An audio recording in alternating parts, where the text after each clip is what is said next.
우리 옆에 계신 분들과 함께 인사 나누겠습니다. 오늘도 큰 은혜 받으시기 바랍니다. 한번 우리 아침 저녁으로 좀 이제 선선하죠. 은혜 받을 만한 날씨죠. 오늘 적은 무리지만 이 가운데 주님이 함께 하시리라고 믿습니다.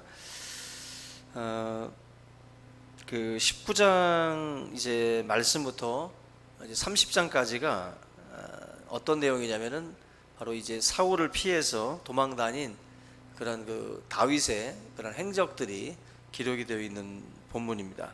횟수로는 한 10년, 횟수로 한 10년 정도의 이 짧지 않은 기간 동안 사울을 피해서 도망 다녀야 했다. 2009년부터 2019년까지 한번 횟수를 헤아려 보시면 2009년부터 2019년까지 거의 10년의 기간을 도망 다닌 거예요. 왕의 권력을 피해서 도망 다녔다. 끔찍한 세월이죠. 끔찍한 세월. 지금 이제 미갈의 도움으로 죽을 위기를 넘겼던 다윗이 어디로 도망을 가냐면은 라마로 갔다 그랬습니다. 18절을 보면은 예루살렘에서 이제 북쪽으로 한 8km 지점에 있는 작은 서금인데 아무 연고도 없는 지역이에요. 다윗에게는 아무 연고도 없는 지역인데 이 지역으로 이제 다윗이 피신을 했습니다. 근데 이 지역에 누가 있냐면은 한번 만나봤던 사람, 바로 사무엘이라는 사람이 있어요. 자기에게 와서 기름을 부어 주었던 그 사람, 바로 사무엘이 있는 곳인데 다윗이 왕이 될 것이다라고 예언을 했던 사람이고 기름을 붓기도 했고 또 다윗을 보호해 줄 수 있는 어찌 보면 유일한 존재예요. 지금은 아무도 믿을 수가 없습니다. 도대체 누가 나의 아군인지 모를 정도로 정말 곳곳에 다윗을 죽이려고 하는 세력들이 많았던 시절이기 때문에 자기가 볼 때는 그래도 나에게 기름을 부어가면서 사울왕이 아주 눈이 시퍼렇게 살아있는 그 시절에 자기에게 기름을 부으며 너가 바로 이스라엘의 왕이 된다라고 기름 부었던 사람, 이 사람만은 그래도 내가 믿을 수 있지 않겠는가, 아마 그런 마음을 가지고 갔던 것으로 보여집니다. 그 다른 사람들은 몰라도 어찌 보면은 이 사울 왕도 사무엘에 대해서는 함부로 못해요.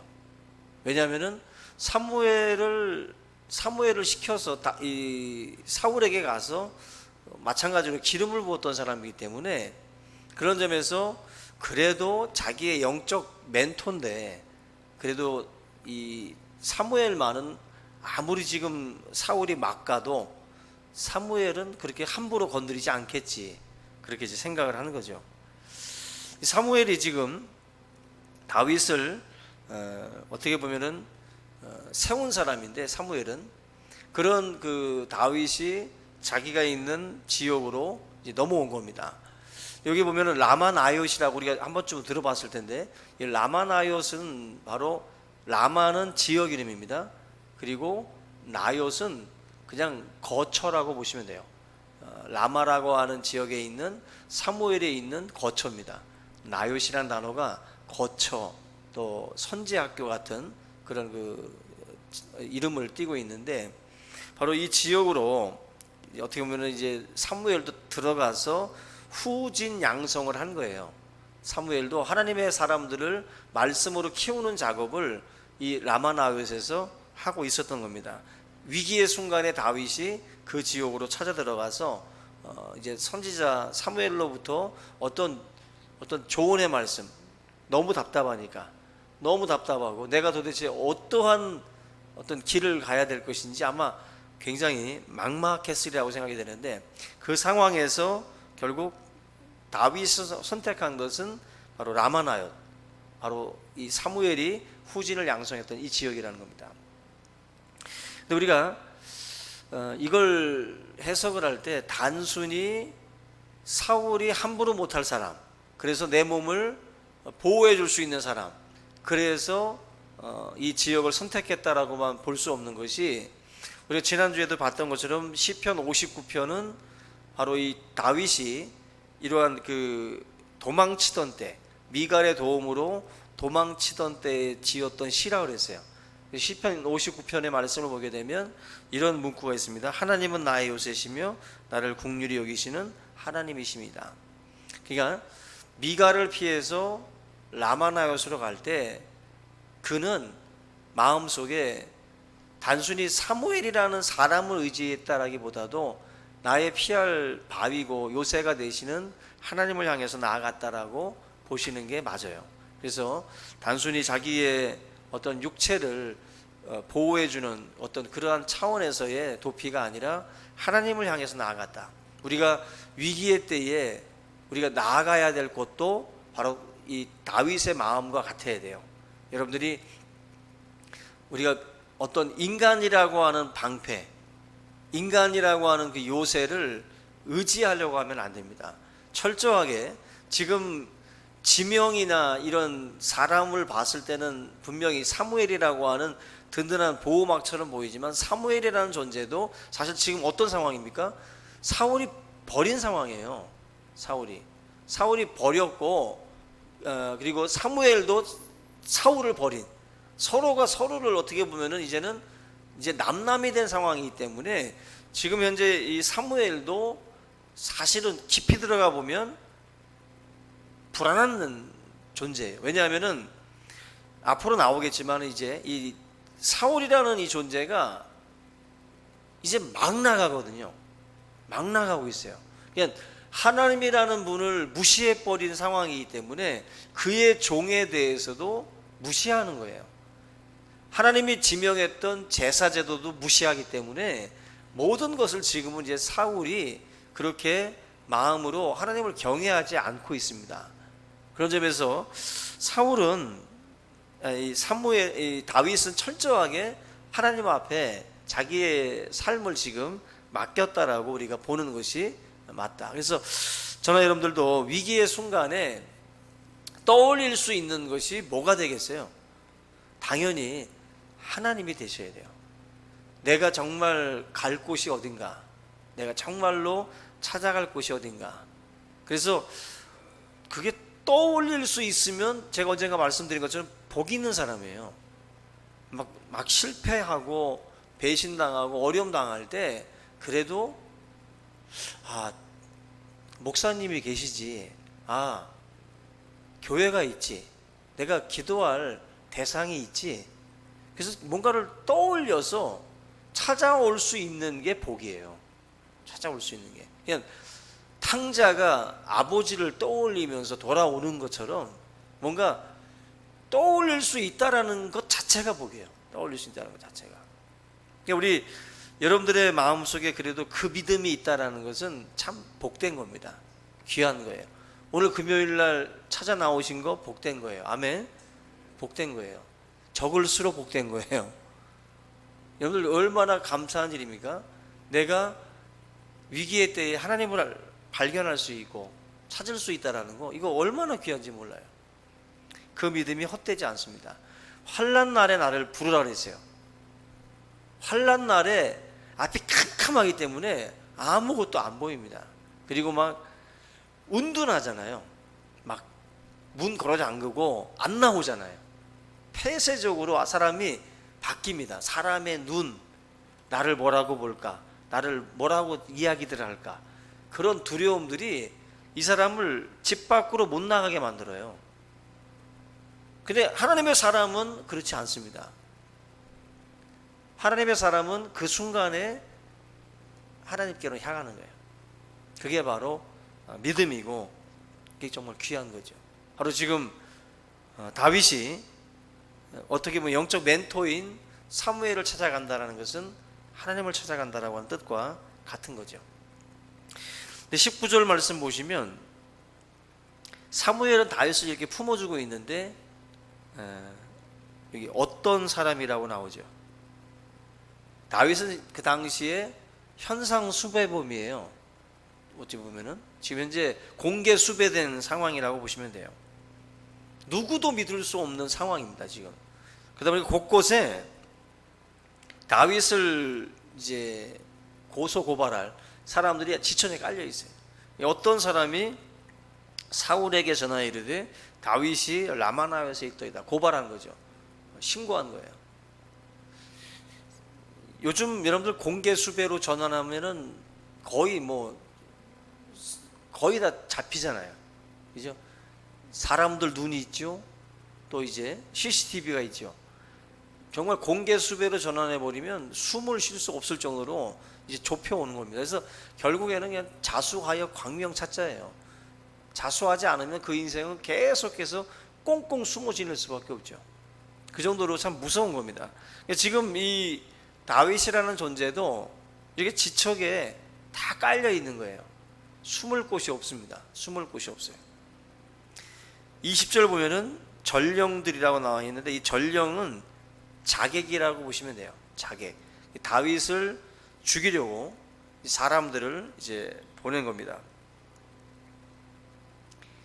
결국 이 사울이라는 사람의 영적 상태가 어떤지가 여기 20절에 나오는 거예요. 사무엘이라는 영적 선지자의 그 거처에 이제 있는데 이 사람을 잡아 죽이겠다고 지금 전령을 보내는 지금 이 사울의 이 모습을 보면 철저하게 지금 완전히 영적 어둠에 지금 깔려 있다는 것을 알 수 있어요. 우리가 똑같지요. 우리도 영적인 어둠에 우리가 휩싸이게 되면은요, 두드러진 특징 중에 하나가 이런 거예요. 어떤 영적이고 종교적인 것들을 어떻게 보면 묵살하고 짓밟는 일들을 많이 합니다. 첫 번째로. 그래서 종교적으로 타락한 사람들 보세요. 믿음의 길을 걷다가 타락한 경우에 더 심하게 핍박을 하고 더 심하게 영적인 것들에 대해서 아주 조롱하고 짓밟는 모습들을 많이 봐요. 우리가 그런 점에서 지금 이 다윗이라는 이 존재가 얼마나 불안한 위치에 있는지를 이 본문 말씀을 통해서 알 수가 있는데, 그 50 시절 그 전두환 대통령 그 정권 때도 여러 이야기들이 많은데, 이 독재 정권의 실상을 목격한 사람들의 증언들을 들여다보면 많은 사람들을 학살도 하고 또 이제 고문하고 또 간첩으로 또 이제 만들어 가지고 자기의 목적을 이제 이루어 나가는 그런 일들이 많았는데, 이 당시에 교회에 대해서도 무참히 짓밟은 경우들이 많이 있습니다. 그 감리교 신학대학교 안에 있는 그 웰치 기념 예배당이라고 있어요. 이 웰치 기념 예배당 안에다가 최루탄도 막 쐈어요. 여러분들 그 보통 이제 이런 어떤 그 종교적인 명동성당이나 이런 데 들어가면은 그래도 보호를 받고 막 그러는 게 있지 않습니까? 근데 이 전두환 정권 시절에는 교회당에다가도 최루탄을 쏘기도 하고 정말 무수히 많은 사람들을 잡아가는 그런 어떤 이 참 만행들을 많이 저질렀습니다. 종교적인 어떤 그러한 어떤 보호 속에 있으려고 하던 사람들조차도 다 끌고 갔던 거예요. 한마디로 다 무시해버리는 겁니다. 이건 아무것도 아니다라는 식으로다가 다 무시해버리는 거죠. 사울도 마찬가지예요. 지금 선지학교에다 전령 보내가지고 지금 다윗을 잡아 죽이겠다고 지금 자객들을 지금 보낸 상황입니다. 이 상황에서 이제 하나님이 적극적으로 개입을 해요. 왜냐하면 다윗이 이제 더 이상은 자기 힘으로 할 수 없어요. 그리고 사무엘조차도 짓밟고 들어오는 상황이라면 더 이상 다윗을 보호할 수 있는 손은 없어요. 이 상황에서 하나님이 역사를 하시는데, 오늘 이 내용에 나와 있는 것처럼 이 전령들이 예언을 하는, 한마디로 때려잡으러 왔다가 자기들이 갑자기 은혜 받은 경우예요. 그런 식이죠.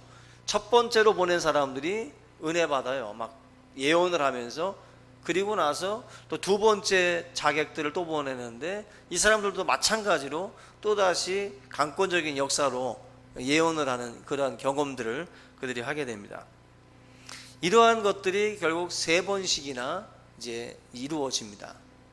우리 성경에 보면은 이런 식으로 하나님께서 특별히 보호한 경우들이 많은데, 다니엘 같은 경우에 다니엘의 세 친구 중에 사드락과 메삭과 아벳느고 이 3명은 이제 그 풀무불 속에 들어갔다가 보호를 받고 나오기도 하고, 그리고 다니엘 같은 경우는 사자굴에 갇혔다가 또 이제 보호를 받기도 합니다. 전혀 손상되지 않는 하나님의 특별한 보호가 다니엘에게 있게 되죠. 우리 인간의 상식으로 생각해 볼 수 없는 하나님의 기적인데, 이런 특별한 방법을 통해서 하나님이 다니엘이라고 하는 한 생명을 살리고 보호해 줍니다. 우리가 그 하나님의 특별한 방법이 바로 지금 이 다윗이라는 한 인물에게도 그렇게 임하고 있는 것을 보게 돼요. 저는 이러한 하나님의 역사가 우리 성도들의 삶에도 있다라고 저는 믿습니다. 어떤 상황에서 하나님의 섭리와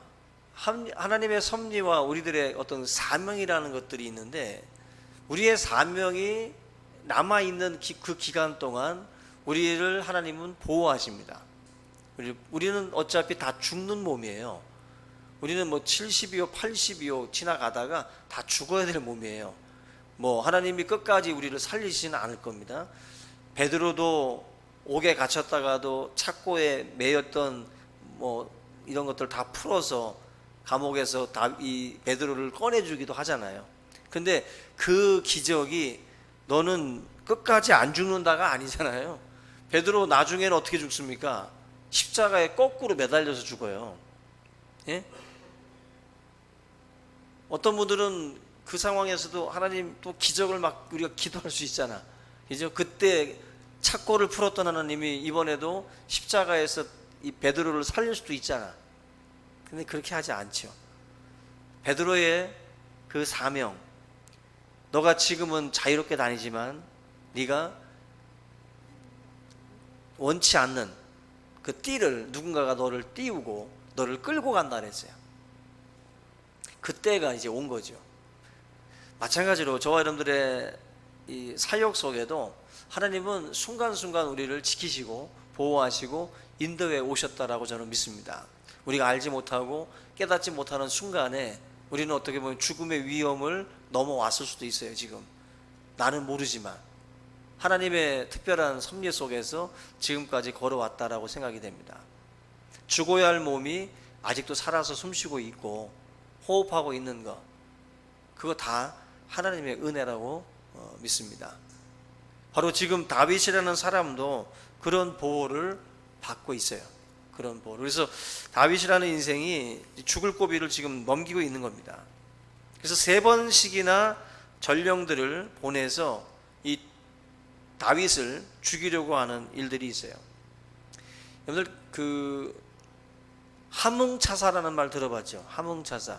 이거 이야기를 들어보니까 조선 초기에 여러분들 우리가 잘 아는 뭐 1차 왕자의 난이 있고 2차 왕자의 난이 있어요. 태조 이성계가 나중에 자기의 뒤를 정종에게 이제 물려주고 이제 함흥으로 내려가요.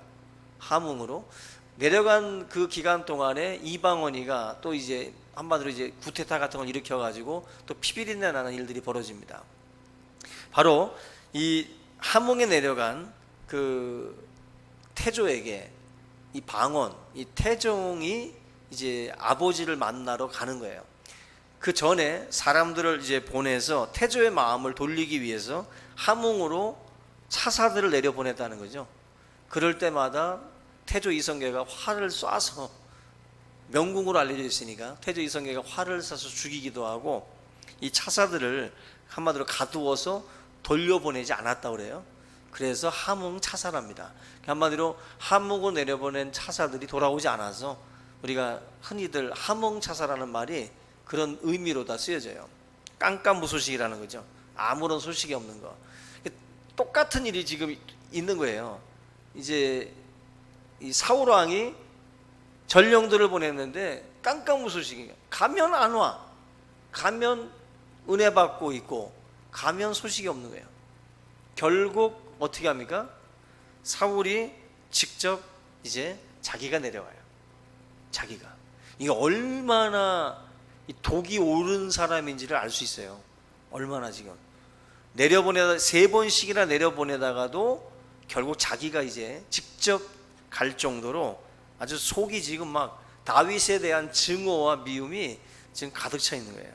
깨달아야 되는데 3번씩이나 자기가 보낸 전령들을 가로막으시는 그 하나님을 봐야 되는데 몰라요. 이게 영적 어둠에 갇혀 있는 사람들의 특징이에요. 그래서 아무리 두들겨도 깨닫게 해도 못 깨닫는 게 바로 이 사람들입니다. 우리 여러분들 이 미움과 시기와 질투에 사로잡히면 무서운 겁니다. 제가 말씀드리는 것처럼 귀신은, 마귀는 감정을 타고 들어옵니다. 반드시. 그래서 이 시기와 질투의 감정에 사로잡히면요, 옆에 사람들이 볼 때는 도저히 이해 안 가는 행동을 해요. 도저히. 사울도 좀 똑같은 길을 걸어가고 있는 겁니다. 그래서 지금 사울이라는 사람이 오늘 말씀에도 나와 있는 것처럼 결국 자기가 직접 내려가서 이 일을 이제 처리를 하려고 내려가죠. 여기 보면은 이번에는 사울 같은 경우는 24절 보면은 아주 옷을 벗고 예언을 합니다. 그냥 한마디로 아주 개망신을 시키는 거예요. 진짜 사울이라는 이 사람을 하나님께서 완전히 이제 강권해 가지고 깨닫게 하시는 겁니다. 깨닫게 하고 수치스럽게 만드는, 옷을 벗고 하루 밤낮을 그렇게 있었으니 얼마나 부끄럽고 얼마나 창피한 짓입니까? 하나님이 이 사울이라는 이 왕의 이 권력을 이렇게 아주 우스운 존재로 하나님께서 만드시는 그런 장면입니다. 우리가 이런 내용들을 보게 되면 하나님을 경외하는 다윗과 또 하나님을 무시하는 사울이라는 이 두 인물을 하나님께서 어떻게 지금 이렇게 비교하고 있는가를 볼 수가 있어요. 우리가 이 사울이라는 이 인물을 하나님이 무너뜨리는 것처럼 하나님은 언제든지 높이기도 하시고 낮추기도 하시는 분이에요. 사울이라는 인물을 저 행고 뒤에 숨어있던 인물을 끄집어 올렸던 분이지만 일순간에 그를 아래로 내릴 수도 있는 분이라는 거죠. 우리의 이 존재, 우리가 만든 권력, 우리가 만든 부, 모든 것들은 하나님의 손에서 언제든지 내려갈 수 있는 겁니다. 언제든지 무너질 수 있는 거예요. 그러한 것들에 대한 어떤 그 확신이 우리 가운데 있지 아니하면 이 사울과 같은 이 길을 우리가 어둠 속에서 계속해서 헤매일 수밖에 없다라는 것입니다. 결국 우리가 이 인생을 놓고 볼 때 다윗의 이 10년 동안 쫓기는 이 장면만 보면 너무나도 안타깝죠. 근데 길게 보면 이 기간이 다윗에게는 연단의 기간이었어요. 연단의 시간이라고. 그래서 이 시간들을 통해서 하나님께서 다윗이라고 하는 이 인물을 결국 만드시는 거예요. 저나 여러분들이 이 연단의 시간들이 없으면 안 되는 거죠. 여러분들 그 자석을 만드는 원리 아시죠? 자석 같은 경우도 그 철로 위에다가 못 하나 올려놓고 빠른 속도로 이 열차가 지나가면 이 못이 자석이 됩니다. 자석이 돼요. 강한 압력이 쇳덩어리에게 그리고 마찰력이 주어질 때 그때 이 못이 이게 자석으로 바뀌어요. 수많은 위인들과 수많은 인물들을 보게 되면 강하게 프레스하죠. 완전히 눌림을 받아요. 억압을 받고 핍박을 받고 조롱을 당하는 아주 강력한 어떤 그 프레싱이 있습니다. 여기서 살아남아야 되는 거예요. 이 압력을 견디면 인물이 되는 거예요. 압력을 견디면. 근데 이 압력을 견디지 못하면 그냥 못으로 끝나는 겁니다. 우리의 삶 가운데에 연단의 시간들, 아픔의 시간들, 어떤 고난의 시간들이 있었다면 오히려 그것은 감사해야 될 일이에요. 나라는 존재는 그러한 것들이 없으면 그냥 못으로 끝날 인물입니다. 근데 수많은 것들을 통해서 사실 우리들이 변화를 받는 거예요. 다윗도 이런 연단의 시간들을 통해서 이스라엘의 왕으로 하나님이 세워 나가시는 겁니다. 역전의 명수이신 하나님께서 이런 시간들을 통해서 다윗을 높이 올리시고 사울을 이제 한없이 내리시는 것을 우리가 보게 됩니다. 저는 여러분들이 하나님의 때를 기다리시기 바랍니다. 뭔가 답답하신 상황에 지금 있다 할지라도 하나님의 때를 기다리세요.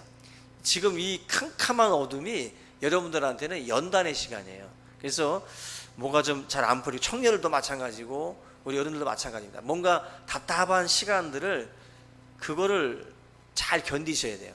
지혜롭게 견뎌야 되고 믿음으로 견뎌야 돼요. 그래서 그 속에서 나를 만드시는 하나님의 손길들을 잘 깨닫고 우리 모두가 정금과 같은 모습으로 나올 수 있기를 주님의 이름으로 축원합니다. 우리 오늘 이 말씀 함께 붙들고 우리 통성으로 같이 한번 기도하겠습니다. 하나님, 내 삶을 주님 만져주시고 새로운 인생으로 변화시켜 달라고 기도하겠습니다. 같이 기도합니다. 살아계신 하나님 아버지, 감사합니다. 오늘도 저희들 주님의 말씀을 통해서 우리의 삶이 변화되기를 원합니다. 깨닫지 못했고 우리가 또한 알지 못했던 하나님의 연단의 시간들, 그 모든 순간들, 하나님 역전의 명수이신 하나님께서 우리 인생을 보호하시고 우리 인생을 인도하여 주시는 줄로 믿습니다. 답답함이 임할 때, 아버지 강한 눌림 속에 있을 때 주님의 성도들이 그 모든 것들을 참고 인내하며 견딜 수 있도록 도와주시고, 하나님 우리의 삶 가운데에 하나님께서 역사하실 때에 그 모든 역사를 통해서 우리가 아버지의 놀라운 변화들을 이끌어올 수 있도록 도와주시옵소서. 답답함의 시간들을 견디게 하옵소서. 10년의 연단의 기간을 통해서 다윗이라고 하는 인물을 하나님께서 만드시는 것처럼 우리 인생에도 하나님 어둠이 있고 우리 인생에도 아버지 고난이 있고 환난의 때가 있는 줄로 믿습니다. 이 때를 참고 인내하는 가운데에 하나님의 그 때를 기다릴 수 있도록 도와주시옵소서. 내가 아버지는 피할 곳은 오직 여호와 하나님 한 분임을 깨닫게 하시고 하나님께 우리의 인생을 맡기고 하나님께 우리가 아버지 우리의 삶을 아버지 피할 때에 주님께서 우리를 보호하시고 우리를 인도하여 주실 줄로 믿습니다. 사랑하는 성도들, 사랑하는 우리 청년들, 사랑하는 주의 가정들, 하나님께서 만져 주시옵소서. 저들을 인도하여 주시옵소서. 저들 가운데 하나님 역사하여 주시옵소서. 강한 눌림 속에, 강한 억압 속에, 아버지 어둠 속에 있을 때에 하나님 아버지여 이 시간들을 참고 인내하며 견딜 수 있도록 도와주시옵소서. 주님 역사하여 주시옵시기를 간절히 바라옵고 원합니다. 아버지 하나님의 고난의 시간들, 고통의 시간들을 통해서 하나님 정금과 같은 모습으로 우리를 또한 아버지 하나님이 만드실 줄로 믿습니다. 사랑하는 성도들이 아버지 강하고 담대하게 하여 주시옵소서. 두려워하지 말고 놀라지 않게 하여 주시옵소서. 내가 너와 함께 한다고, 내가 너를 도와준다고 주님 말씀하셨사오니 하나님의 그 음성 앞에 아버지 하나님 우리가 굳게 서게 하시고 아버지 시대에 아버지 하나님의 그 음성에 귀를 기울이게 하시고 하나님 아버지의 소망의 하나님을 바라보며 달려갈 수 있도록 인도하여 주시옵소서. 살아계신 주님, 우리 모든 성도들의 가슴 속에 하나님의 귀한 믿음을 허락하여 주시옵시기를 간절히 바라옵곤 합니다. 할 수 있음을 믿고 소망의 하나님께서 우리를 이끄심을 믿고 여호와 일에 하나님께서 예비하고 준비하시는 바를 바라보며 우리가 믿음 안에 거할 수 있도록 주여 인도하여 주시옵소서. 성령 안에 거하게 하여 주시옵소서. 믿음으로 행할 수 있도록 우리의 마음을 강하고 담대하도록 주님 붙들어 주시옵소서. 역사해 주실 줄로 믿습니다. 영광 받아 주시옵소서. 주여 감사합니다. 살아계신